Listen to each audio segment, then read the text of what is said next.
Olá, olá pessoal, no vídeo de hoje a gente vai falar sobre Nicolas Ferreira e os comunistas, como cada um desses campos políticos, a extrema-direita, a direita e os comunistas, lidam com a violência e um debate filosófico sobre a violência para a gente entender por que essas nuances no debate público acerca da violência com a política. Mas antes, não se esquece, curte, comenta, compartilha, se inscreve, ativa o sininho, hypa se tiver essa opção e também participa, fundamental sua participação nas formas de financiamento coletivo do canal. Você pode fazer isso pelo Pix, que o QR Code está aparecendo na tela, pelo Apoia-se, que o link está na descrição, e pelo Clube de Membros, que o botão está aqui embaixo. Então chega junto que tem ótimos benefícios, você ganha, você ajuda o canal e a gente vai-se embora para o vídeo.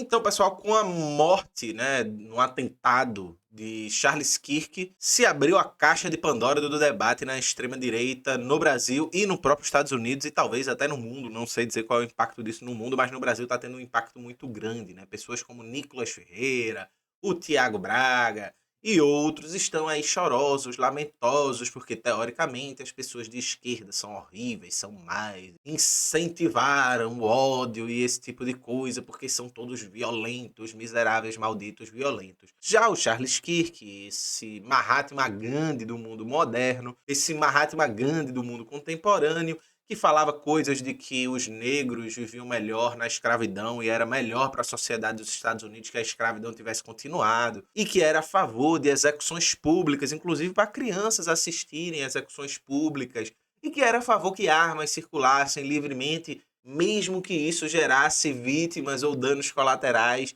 por conta dessa livre circulação de armas, entre outras declarações bastante pacifistas como essa, esse arauto da paz, essa pombinha branca que agora está deitado no colo de Olavo de Carvalho, seja lá onde ele estiver, ele abriu essa caixa de Pandora com esse seu atentado, cujo autor não é nenhum esquerdista.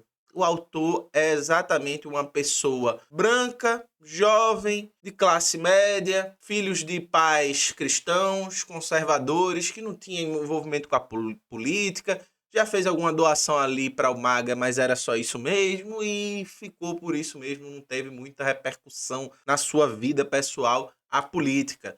O fato é que, quando a gente fala de violência, sempre é muito entranhado a ideia de que os comunistas são violentos, de que os comunistas são horríveis, de que os comunistas apelam à violência, incentivam a violência, enquanto a direita não. A direita é um bando de pombinho da paz, da ordem e da luz, como Charles Kirk, que era a favor da escravidão. Mas, para gente limpar o terreno do senso comum e tentar trazer um debate filosófico mais denso e a gente ter elementos para entender o que, afinal de contas, nós nomeamos como violência, o que significa violência e por que algumas coisas explicitamente violentas não são vistas como violentas, enquanto a reação muitas vezes do oprimido, de quem está embaixo, ou até a defesa, não é nem a ofensiva do oprimido, às vezes até a reação defensiva do oprimido, do explorado,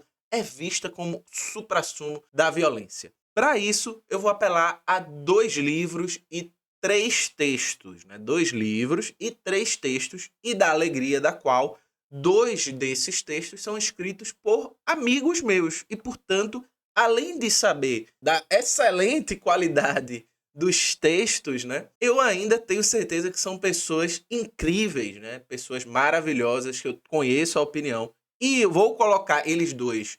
Como eu sei que um deles ama Slavoj Zizek, vou colocar eles junto com Slavoj Zizek. Então vou trazer aqui Violência, de Zizek. É um baita livro, talvez um dos melhores ensaios de Zizek, inclusive. É uma baita de uma reflexão, vale muito a pena, está muito atual, mais do que nunca. E o outro, o livro de Jones Manuel, Reflexões sobre o Socialismo no século XX. Essa capa bonitona aqui, ó. Reflexões sobre o Socialismo no século XX, de Jones Manuel, cujo o prefácio é escrito pelo meu outro amigo, que eu chamo carinhosamente de o General da Razão, porque Euclides, apesar de ser o mais jovem de nós, né, do nosso grupo de amigos, é uma pessoa bastante racional, bastante bem organizado, né? Euclides é maravilhoso. Enfim, tá aí Euclides, o texto de Euclides do prefácio, né, que se chama A Primeira entre as Batalhas de Nossa Grande Guerra, né? Euclides é o general justamente porque ele estuda a questão da guerra, a geopolítica, esse tipo de coisa, então chamamos ele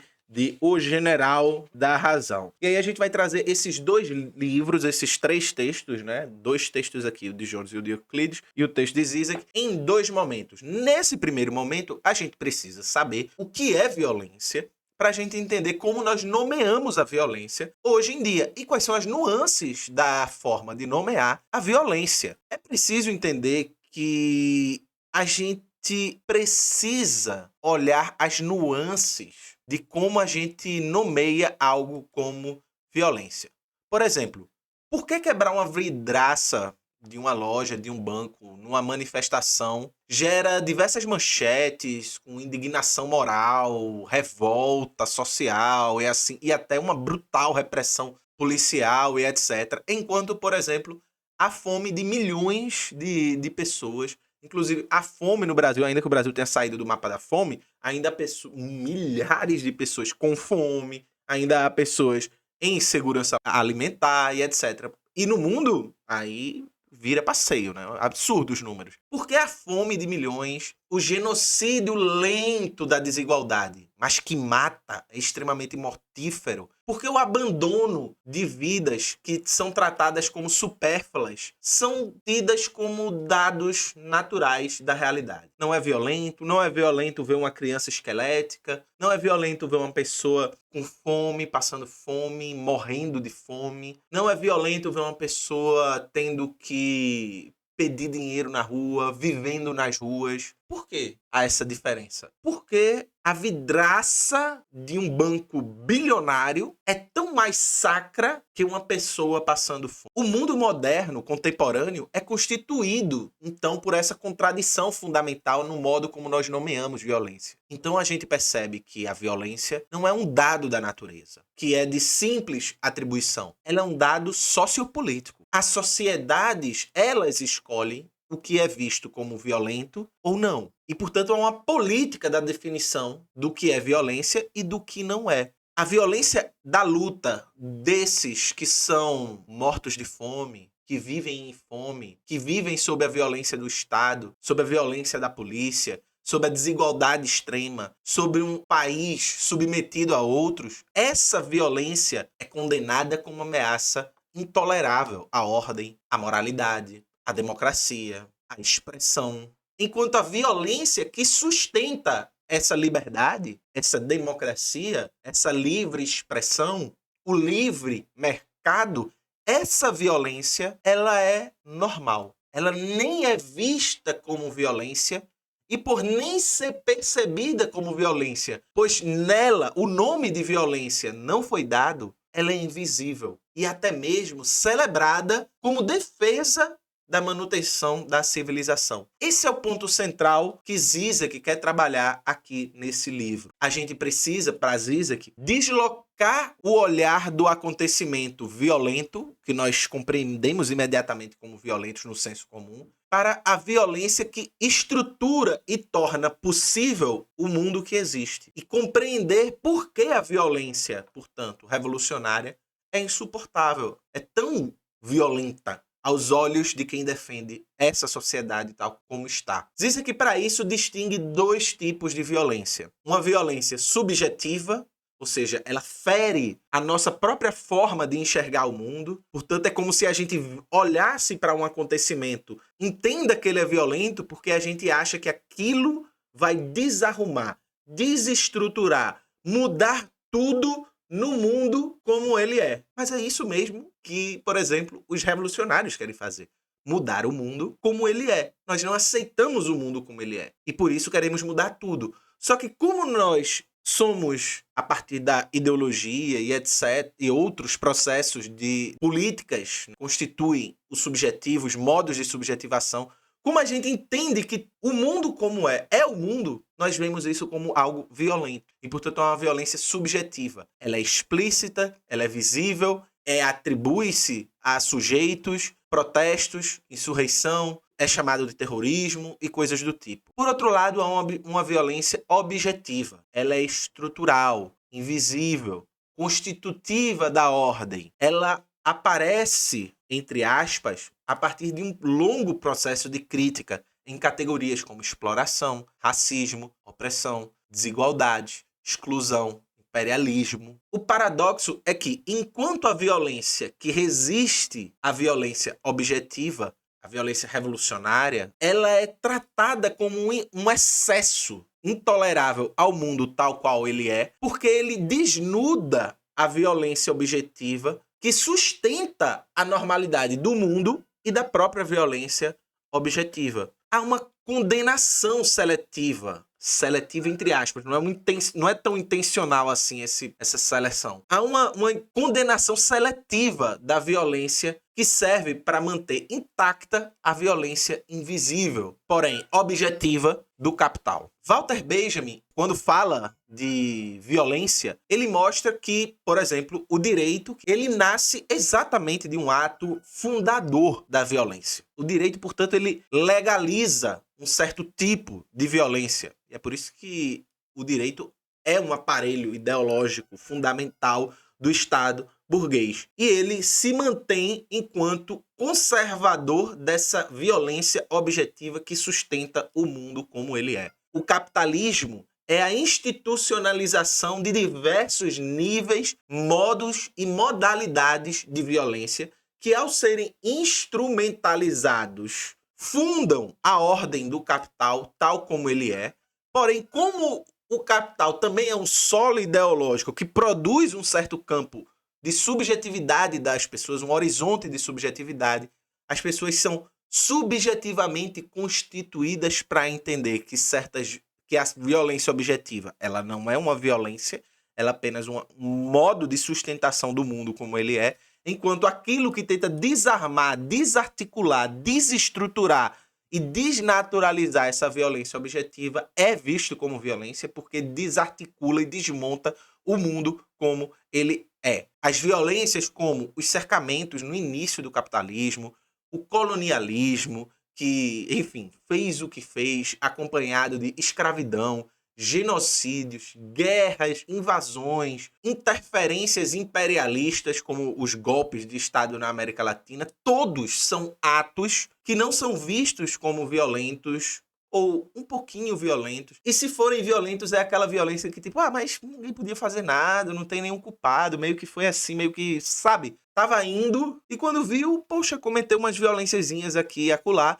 porque eles são fundadores da ordem do capital. Eles não têm um rosto, eles não têm um livro que fundou essa violência, eles não têm um governante que mandou fazer, eles não têm nada, eles simplesmente são o resultado natural de como o nosso mundo estava no processo de aprendizado para ser ele mesmo, apenas se tornou ele mesmo e é o mundo tal qual é. Mas uma vez instituída, a violência que sustenta o capital se torna invisível, disfarçada de legalidade. E o direito está aí para legalizar essas violências de contrato, de ordem, de constituição, de Estado. O que assusta, portanto, não é a violência em si, mas a possibilidade de uma violência que funde outra ordem, que crie um outro mundo, que desarticule o mundo do capital.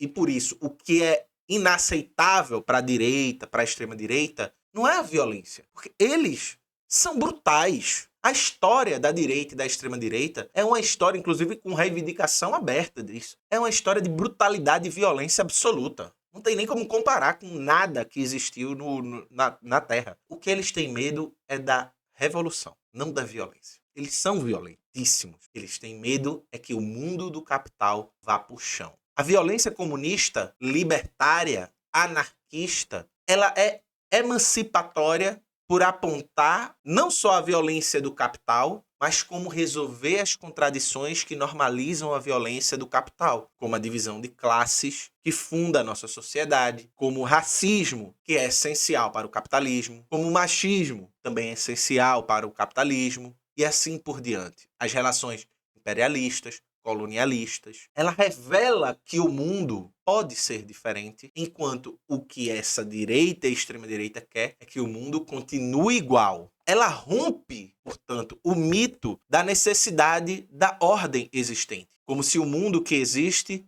fosse em si mesmo o mundo final. Como se não houvesse mais nada para fazer, esse é o mundo perfeito e acabou. Ao se insurgir, a força revolucionária é violenta porque ela mostra que o capital não é destino, mas contingência violenta. Para isso, a violência revolucionária é narrada como terror, irracionalidade, barbárie. Não é apenas repressão policial. Repressão policial, ela é normalizada. A violência tida como revolucionária, ela é operacionalizada simbolicamente para interditar a imaginação política. E, portanto, aqueles que são violentos, os comunistas, os anarquistas, os revolucionários, eles são violentos. Não vá para aquele lado porque eles são brutais, bárbaros, violentos, irracionais, terroristas e etc, etc, etc.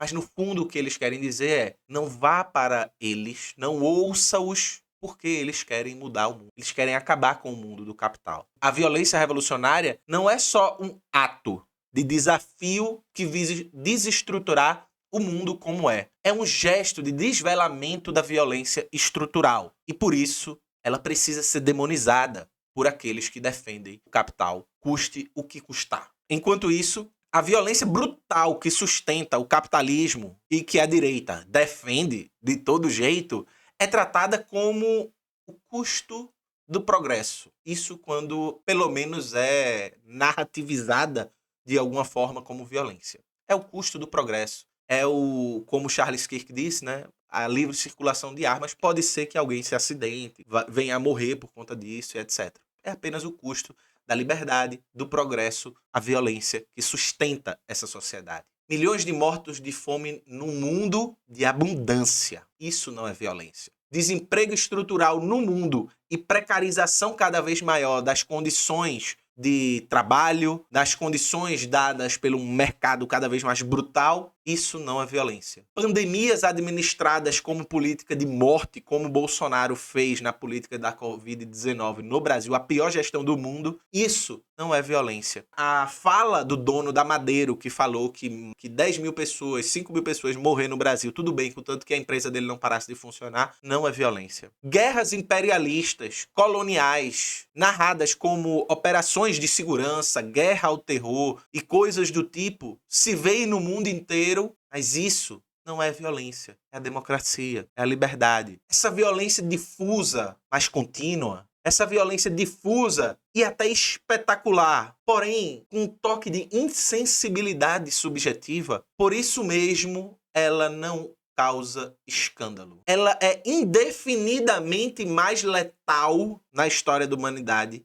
do que qualquer gesto revolucionário que foi criminalizado e que é visto até hoje como criminoso. A naturalização dessa violência do capital que sustenta a sociedade como nós temos hoje é parte do mecanismo, assim como o colocar o comunismo como violento também é parte desse mecanismo ideológico. A ideologia opera para que a barbárie cotidiana apareça como normalidade, mas que a resistência a essa barbárie e a solução para essa barbárie seja vista como brutalidade. Quando uma violência revolucionária ou de resistência popular emerge, entra em cena o dispositivo moral que sustenta a sociedade que vivemos. Acusa-se o gesto de ser brutal, desumano, fanático. Essa moralidade seletiva cumpre um papel ideológico central. Protege a ordem existente de ser desmascarada na sua violência e na sua forma de legar à humanidade aquilo que ela não deveria viver, que é no mundo de abundância, vivemos na miséria. No mundo onde podíamos viver bem com essa mudança, vivemos em precarização. O que o revolucionário faz e que está em jogo não é uma ética simplesmente da não violência, ainda que tenham sido os revolucionários e o campo da esquerda quem mais defendeu a paz nessa humanidade. Apenas nós não oferecemos a outra face. É o medo do gesto revolucionário que revela que capital não é uma ordem natural. Ele pode e deve ser destruído para um outro mundo, com outros problemas. Problemas humanos e não mais problemas desumanos, como a fome, possa surgir. A condenação da violência emancipatória é, no fundo, a violência que é defendida para se manter a estrutura da sociedade capitalista. É claro que a violência revolucionária pode, como pode, qualquer processo humano, cair em erros, em degenerações, se transformar numa outra violência conservadora. Pode.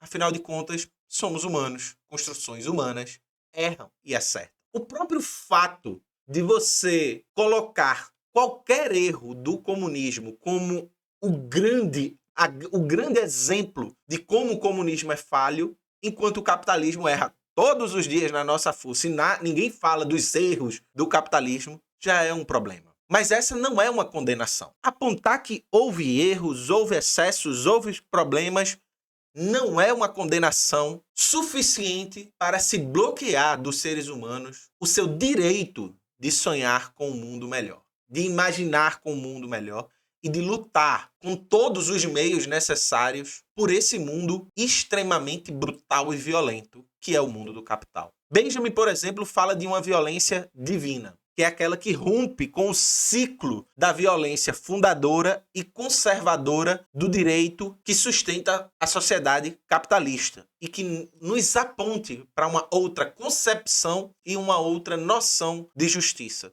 Zizek atualiza, dobrando a aposta benjaminiana. A violência revolucionária, ao interromper a continuidade da barbárie normalizada, é o gesto que rasga o campo da possibilidade emancipatória, enchendo o futuro humano de esperança. A violência comunista, revolucionária, libertária, anarquista é intolerável. Não porque destrói, não pelo seu ato pretensamente violento, mas porque ela desvela. Ela aponta para as pessoas que o que chamamos de normal é brutalidade. É uma vida inumana, precária. É por isso que a vidraça quebrada, que um protesto por um buraco na rua que o governo não fecha, e você vai lá e fecha uma BR, fecha uma rua. Por isso que uma ocupação do MST, do MTST, é vista como barbárie por esses mesmos sujeitos que Nicolas Ferreira apoia. Mas a fome, um mundo extremamente violento, a polícia que mais mata, não é manchete, não causa revolta, não é pauta. A violência emancipatória nos obriga a encarar a ordem que, na verdade, é constituída, como diz Zizek, mas também como diz Eduardo Tadeu, por uma pilha de cadáveres invisíveis. A verdadeira questão não é se devemos ou não condenar a violência revolucionária, mas até quando nós vamos aceitar como normal a violência indefinidamente maior do capital. O escândalo não é a vidraça, não é a rua bloqueada, não é a ocupação de uma terra improdutiva, mas a naturalização da morte contida. Contida num cotidiano em que essas mortes e essa forma de vida extremamente desigual é naturalizada. O gesto filosófico e político mais radical que Zizek tenta apontar não é pedir menos violência, mas aprender a enxergar aquela que já nos constitui, a violência que funda a nossa sociedade e que pode ser interrompida pelo gesto que ousa violentar uma sociedade que, para existir, nos violenta o tempo inteiro. Porém, há um outro elemento importante nessa acusação de que os comunistas são violentos. Euclides, no prefácio do livro de Jones, ele começa primeiro com um breve epílogo, nem sei se chama epílogo isso aqui, minha gente, aí vocês dizem aqui. Começa com esse breve epílogo aqui, ó, de Walter Benjamin, que é um teórico que escreveu as teses sobre o conceito de história. E Euclides cita um ditado africano que dialogue muito com o que Benjamin falava, né? Que é, até que os leões tenham seus próprios historiadores, as histórias das caçadas continuarão glorificando o caçador. E Euclides diz, né? Não é difícil entender por que esse ditado se popularizou entre aqueles que dedicam seus esforços e suas vidas à luta em defesa dos que pouco ou nada têm além da própria vida e do próprio trabalho. Os marginalizados, os despossuídos, os oprimidos de todo o mundo. E esse é o ponto. O que é que a gente trata como natural, como ok existir, e continua produzindo marginalizados, despossuídos e oprimidos?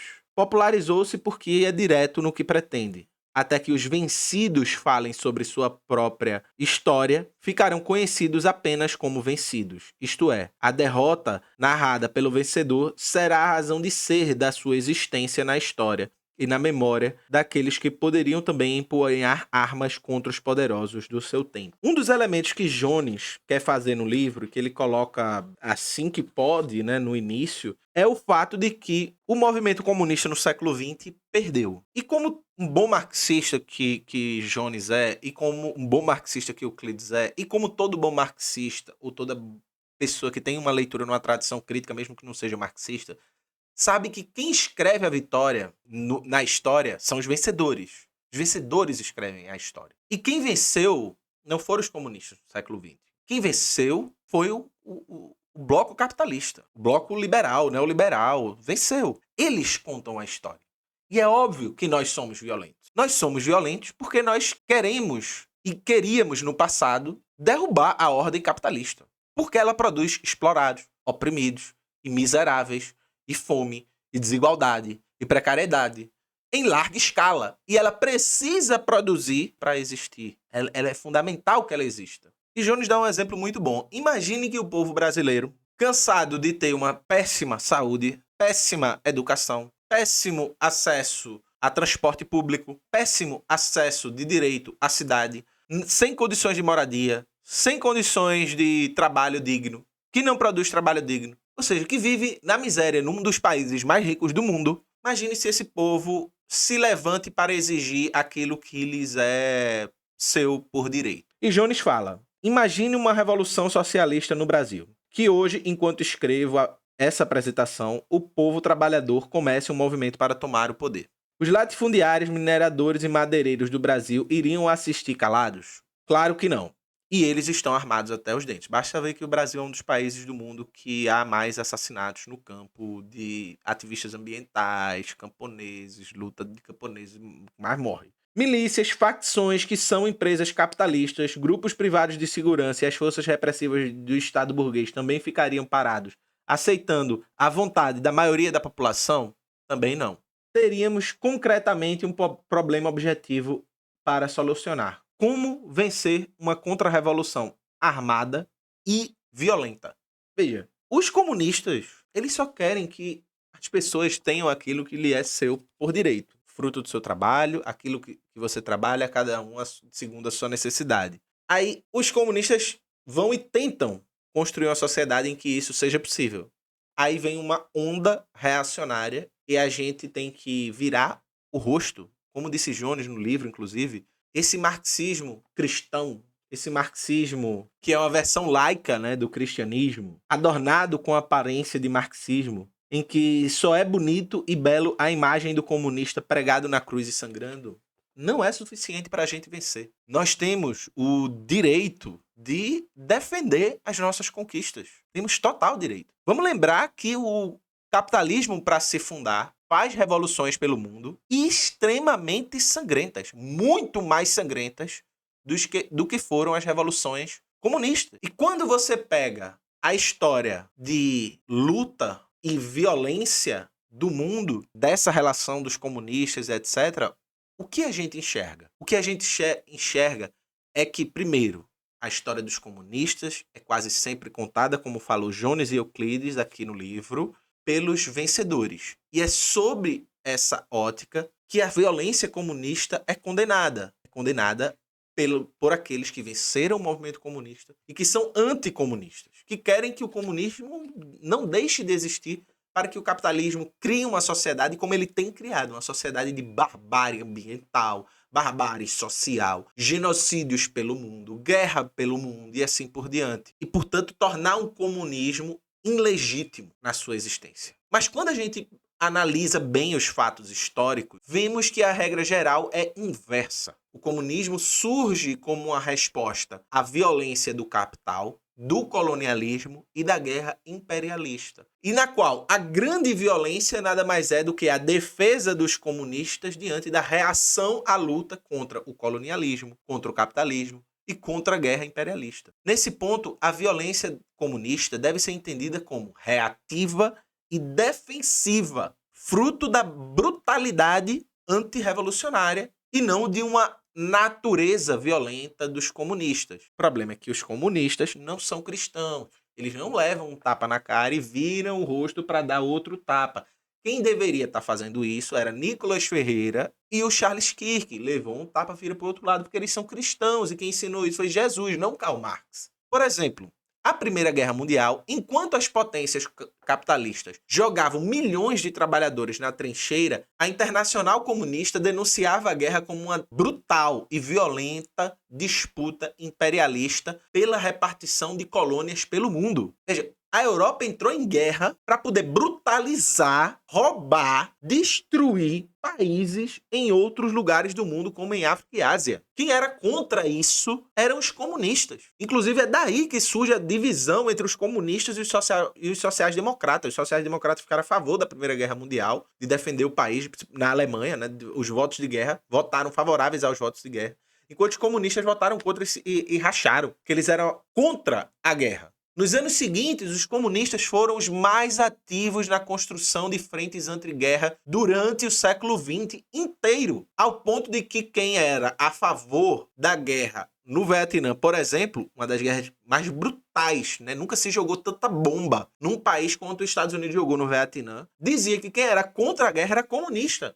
Assim como os comunistas foram pioneiros e influenciaram significativo as manifestações, projetos de solidariedade pelo mundo contra as aventuras coloniais francesas e inglesas, que eram verdadeiros campos de brutalidade absoluta. Assistam o filme A Batalha de Argel. O comunismo aqui aparece como uma força, ainda que não seja uma força de uma ética não violenta, mas de uma força pacifista radical, que identifica que a paz não se conquista sem justiça social. E para se atingir a justiça social, nós temos o direito de nos defender daqueles que não querem que se atinja a justiça social. Não é por a gente que tem violência no mundo. Não é por a gente que teve a Primeira Guerra Mundial.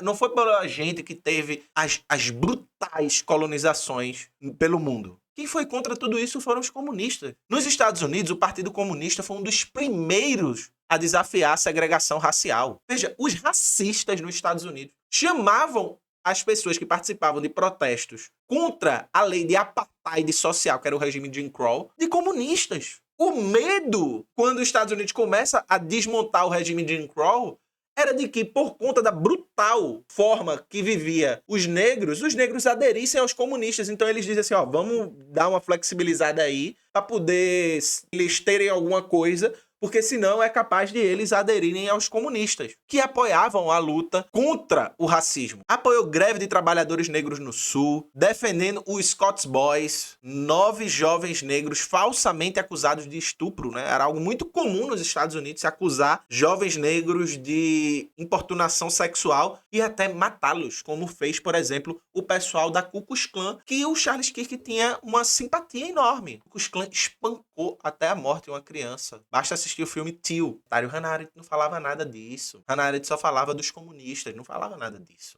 Os comunistas anteciparam e deram todo o suporte para lutas que se tornaram muito importantes nos anos 60, lideradas, por exemplo, por Malcolm X e Martin Luther King, ainda que eles não fossem propriamente os comunistas, e ainda que o Martin Luther King tenha, durante a sua vida, se aproximado bastante do marxismo e do comunismo, assim como os Panteras Negras, por exemplo, na qual o próprio FBI mandou matar um dos líderes do Pantera Negra. Assistam Judas e o Black Messias. A perseguição que sofreram não foi por promover a violência, era chamado de violência os negros que eram contra o regime de Jim Crow. O problema não é a violência, o que é chamado de violência, mas justamente porque aquela ação atacava a estrutura racista do Estado estadunidense e da qual os comunistas apoiavam. E aí, se é violento desmontar a estrutura racista do Estado estadunidense, então os comunistas são violentos sim. O racismo entranhado na sociedade estadunidense se chocava com o antirracismo comunista que se enraizou na lógica da solidariedade internacionalista. Basta ver que quando Angela Davis é presa, há uma campanha de solidariedade internacional da qual inclusive os membros da Escola de Frankfurt participam principalmente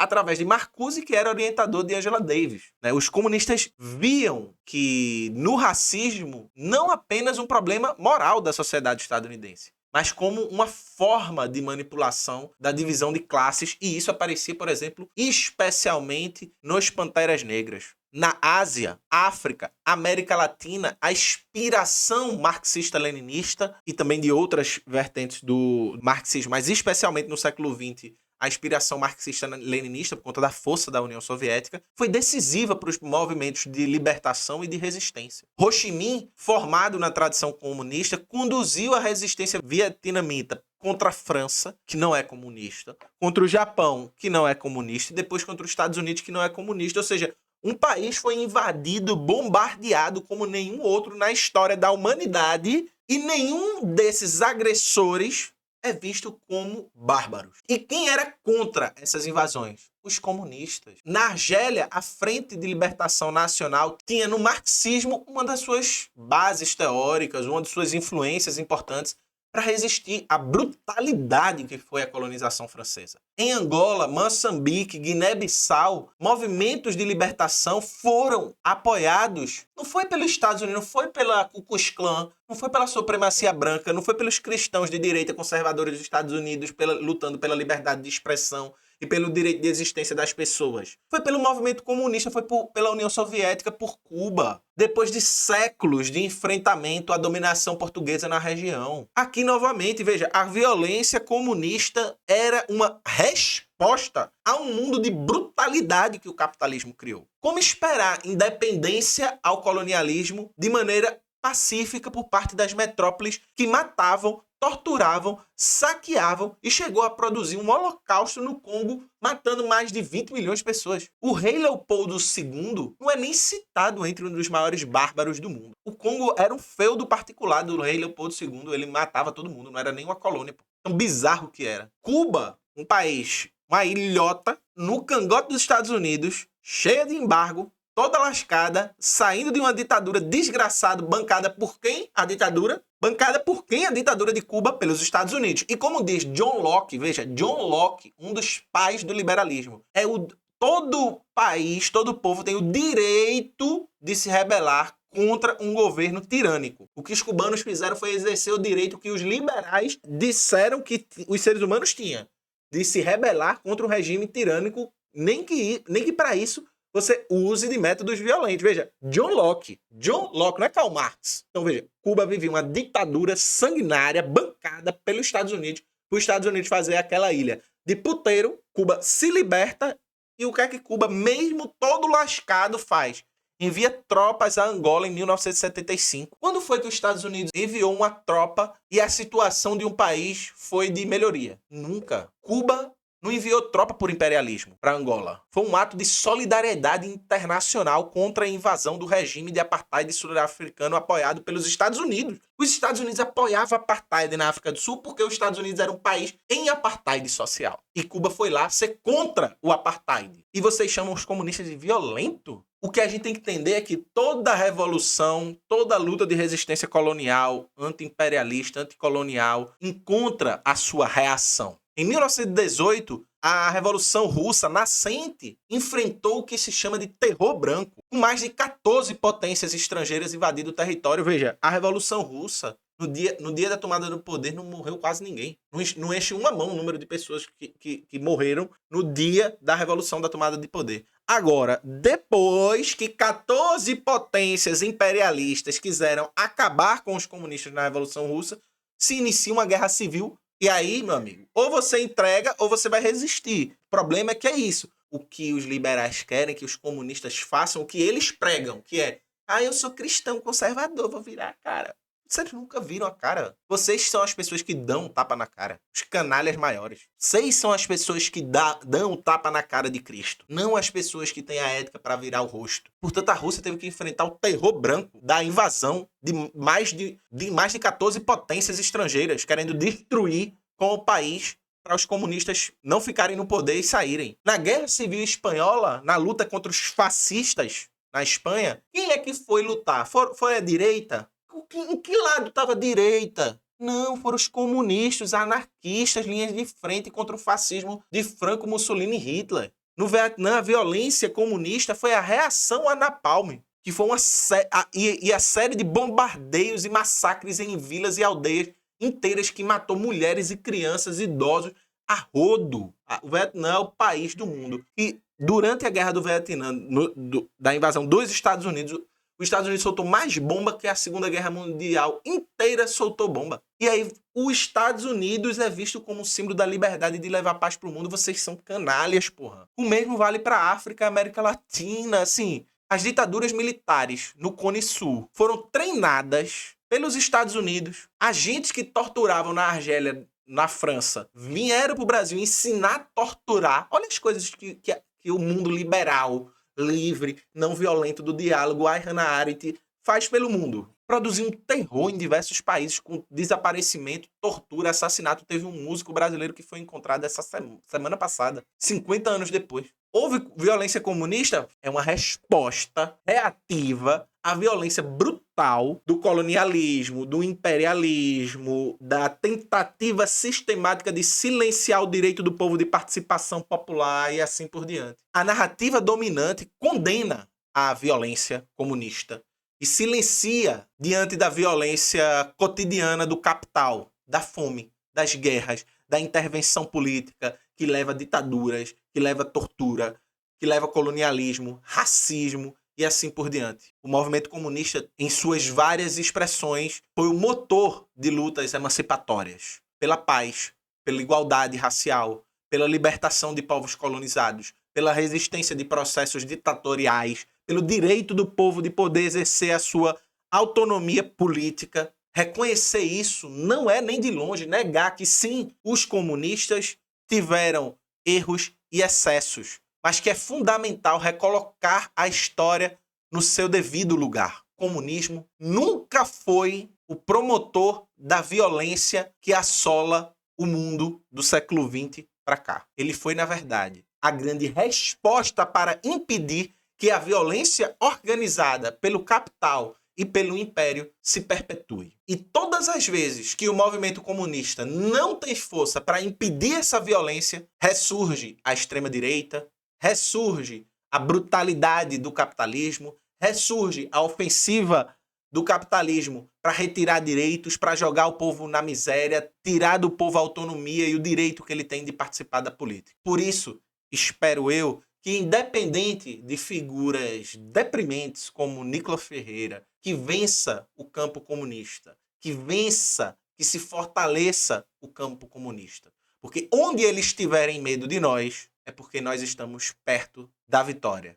Porque onde eles tiveram medo de nós, o que prevaleceu foi a independência de colônias, foi o direito para o povo negro, foi a libertação de países do jugo do imperialismo, foi a libertação de países de ditaduras, foi a resistência contra guerras bárbaras como a guerra do Vietnã. E, portanto, onde o comunismo foi forte, o que o comunismo levou foi direito, comida, saúde, educação, paz e humanidade para as pessoas. Teve seus erros, teve seus problemas. Nós falamos dele o tempo inteiro. Mas como disse Jones aqui no livro, mais uma vez, para a gente terminar, o que a gente precisa não é de mais autocrítica, é de uma outra autocrítica. Uma autocrítica que reconheça que sem o campo comunista no século XX, a gente estaria numa situação de brutalidade absoluta. Como querem encaminhar nesse século XXI, com a ausência de um campo comunista forte, uma brutalidade neoliberal que o capitalismo quer impor no mundo, com guerras, genocídios e morte à vontade. O que eles têm medo é que a gente acabe a farrinha violenta, brutal de gente como Bolsonaro, Nicolas Ferreira, Charles Kirk, Donald Trump e companhia limitada. E o que eu quero dizer para vocês é que, ainda que as coisas sejam difíceis, eu sou um pessimista radical, vocês sabem disso. Ainda que as coisas sejam difíceis, complicadas, a gente não pode se dar o direito de não tentar. Porque se a gente não tentar, esses desgraçados vão fazer da vida de cada um de nós um inferno. E quem tem que viver numa vida infernal não são os comunistas, são outras pessoas que falam em público em homenagem a torturadores, que falam que crianças têm que assistir execuções, que promovem racismo, que promovem transfobia, que riem da morte de gente como Marielle, que acham ótimo que a África seja um celeiro de colonialismo e imperialismo. Tem que acabar para vocês. Tem que acabar para vocês. Pelo bem da humanidade. Pelo bem das crianças, das mulheres, das pessoas, dos trabalhadores, de cada ser humano que vive nesse mundo. A paz não é possível de existir enquanto pessoas como vocês, promovendo a ideia de vocês continuarem existindo. Que o movimento comunista volte a ser forte. Ele tem muitos problemas, mas mais do que os problemas que eles tiveram no passado, é a capacidade que ele tem de vencer. Ainda que ele tenha perdido uma das batalhas, a nossa capacidade de vencer no século XX se mostrou irretocável e que ela volte a ser. Nós somos o sonho da humanidade, a possibilidade de uma esperança, de um povo que vive de cabeça baixa.